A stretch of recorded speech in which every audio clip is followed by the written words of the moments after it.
Shri Venkateswara gold తాకట్టులో ఉన్న మీ బంగారాన్ని విడిపించి కొనబడును.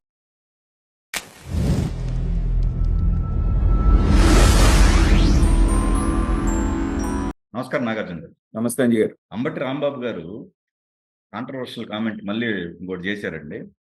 రెడ్ బుక్ కి మా ఇంట్లో కుక్క పిల్ల కూడా భయపడదు అంటూనే పిల్ల లోకేష్ అన్నారు. అంటే అంజీ గారు, ఇప్పుడు మన మీడియా వాళ్ళని కూడా ఈ సందర్భంగా, అంటే మొన్న తిరుమలకి వెళ్ళి అంతా బ్రహ్మాండంగా ఉంది అని ఒక కితాబ్ ఇచ్చాడు, గుర్తుందా మీకు? అవును, తర్వాత మళ్ళీ 85కి వెళ్ళిపోయారుగా మళ్ళీ. అదే నేను అనేది, అక్కడికే వస్తున్నాను. ఆ, అంతా బాగుంది, బ్రహ్మాండంగా ఉంది అనేటువంటి మాట చెప్పిన తర్వాత మీడియా, ముఖ్యంగా చెప్పాలి అంటే తెలుగుదేశం అనుకూల మీడియా అంతా కూడా విపరీతమైనటువంటి ఎక్సైట్మెంట్కి లోనైంది. అంబటి రాంబాబు మాట్లాడాడు, జగన్మోహన్ రెడ్డికి దూరం అవుతున్నాడు, జగన్ పార్టీని విడిచేయబోతున్నాడు, లేకపోతే ఇంకా రకరకాలైనటువంటి ఊహాగానాలు మొదలుపెట్టారు. నేను అది న్యూస్ వచ్చిన తర్వాత మీకే ఫస్ట్ ఇంటర్వ్యూ ఇస్తున్నాను. నేను నవ్వుకున్నాను యాక్చువల్గా చూసి. అంబటి రాంబాబు మనస్తత్వం తెలిసిన ఎవరు కూడా అలాంటి పిచ్చి భ్రమలు పడటం అనేటువంటిది అనవసరం అనేది నా భావన. ఎందుకంటే ఈ మధ్య ఏదో యూట్యూబ్ ఛానల్ ఆయన పెట్టుకున్నాడు కాబట్టి ఆ వ్యూస్ కోసం లేకపోతే వాళ్ళని ఇది చేయడానికో, కానీ జగన్మోహన్ రెడ్డి గారికి కోపం వచ్చేది, జగన్మోహన్ రెడ్డి గారికి వ్యతిరేకంగా ఉండేటువంటి ఏ పని అతను చేయడం అనేటువంటిది నా భావన అండి. సో నేను అనుకున్నట్టుగానే ఆయన వెంటనే బయటకు వచ్చాడు.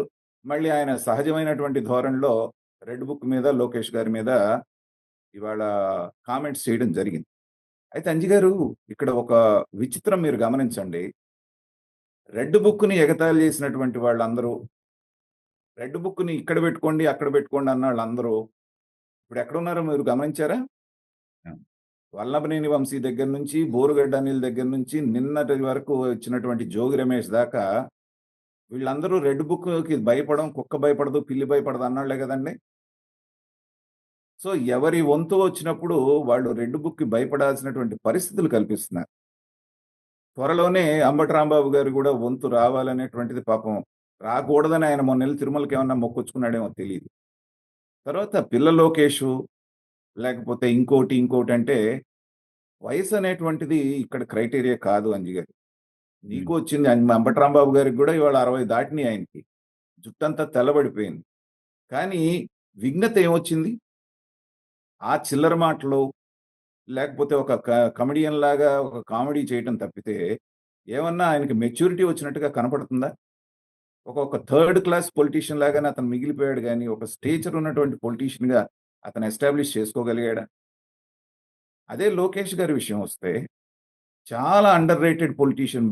మొన్నటి వరకు పప్పు అన్నారు, లేకపోతే ఇంకోటి అన్నారు, బాడీ షేమింగ్ చేశారు, ఎన్ని రాళ్లు వేశారు మనం చూసాం అంజి గారు.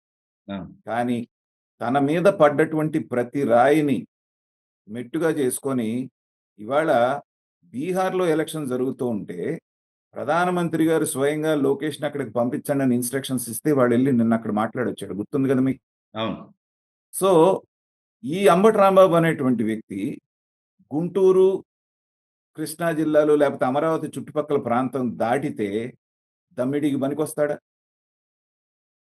పోనీ మన రాష్ట్రం వరకు పర్వాలేదు అనుకుంటా, రాష్ట్రం దాటితే ఈయన ఎవరన్నా గుర్తుపడతారా?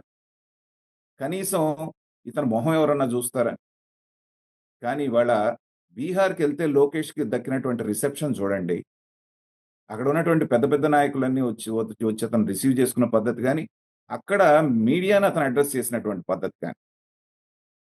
కాబట్టి లోకేష్ అనేటువంటి వ్యక్తి జాతీయ నాయకుడిగా ఎదుగుతున్నటువంటి, గతంలో మీ డిబేట్లోనే నేను చెప్పాను అంజి గారు, లోకేష్ అనేటువంటి వ్యక్తి రీజనల్ లీడర్, ఇప్పుడు రీజనల్ లీడర్గా ఉన్నా కానీ అతను జాతీయ నాయకుడు అయ్యేటువంటి అన్ని లక్షణాలు ఉన్నాయని మనం ఒక 6 నెలల క్రితం మాట్లాడుతున్నాం.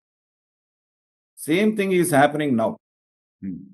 ప్రతి రాష్ట్రం కూడా ఇలాంటి నాయకుడు మాకుంటే బాగుండు, ఇలాంటి మంత్రి మాకుండే బాగుండు అనేటువంటి సందర్భం అక్కడ నడుస్తున్నప్పుడు అతన్ని ముందు నిలబడటానికి ఏమాత్రం అర్హత లేనటువంటి, నిజంగా మాట్లాడాలంటే అంబటి రాంబాబు గారికి ఉన్నటువంటి అర్హత ఏంటో ఒక్కటి చెప్పండి అంజి గారు. దేనికన్నా పనికొచ్చే విద్య ఆయన దగ్గర ఉందండి. ₹1 పెట్టుబడి బయట నుంచి తెచ్చేటువంటిది కానీ, లేకపోతే కనీసం తనకిచ్చినటువంటి బాధ్యత ఇరిగేషన్ మినిస్టర్గా ఇస్తే ఏమన్నాడండి?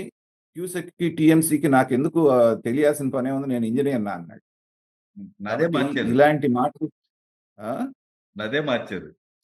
నదే మార్చేశాడు. కాబట్టి ఇలాంటి వాళ్ళు మాట్లాడి లేకపోతే కామెంట్స్ చేసి వాళ్ళ స్థాయిని మరింత దిగజార్చుకోవడం తప్పితే అంజి గారు, నిజం మాట్లాడుకోవాలంటే ఇవాళ రాష్ట్రానికి వస్తున్నటువంటి పెట్టుబడులు ఏవైతే ఉన్నాయో వీళ్ళకి కంటి మీద కునుకు లేకుండా చేస్తున్నాయి. అలాగే ఉద్యోగ కల్పన అనేటువంటిది పెద్ద ఎత్తున జరుగుతుంది.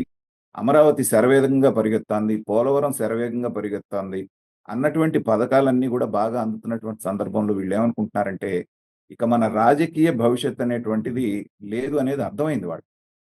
కానీ దింపుడు కళ్ళంలాగా ఆశలాగా ఏంటంటే మేకపోతు గాంభీర్యాన్ని ప్రదర్శిస్తున్నారు. కానీ అంబటి రాంబాబు వంతు వచ్చిన రోజున ఇప్పుడు గతంలో చూసాం, బాగా పెట్టరేగిపోయినటువంటి ఇద్దరు ఎవరు ఉన్నారు, ఒకళ్ళు కొడాలి నాని, తర్వాత వల్లభనేని వంశీ.